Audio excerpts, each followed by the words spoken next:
EPS એટલે કે earning પર શેર શું છે અને તેની ગણતરી કેવી રીતે કરવામાં આવે છે?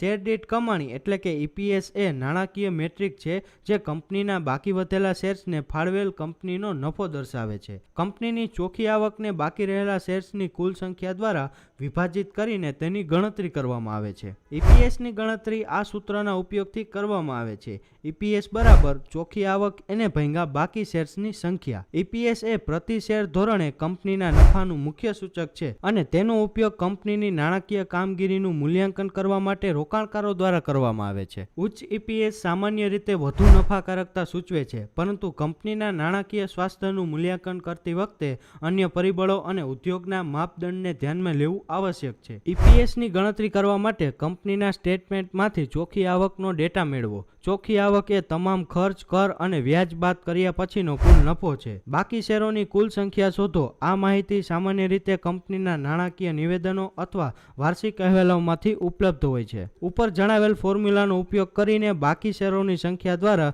ચોખ્ખી આવકને વિભાજિત કરો. ઉદાહરણ તરીકે, જો કંપનીની ચોખ્ખી આવક 1 લાખ છે અને કંપનીના બાકી રહેલ શેર 2 લાખ હોય તો ઈપીએસ 5 થાય.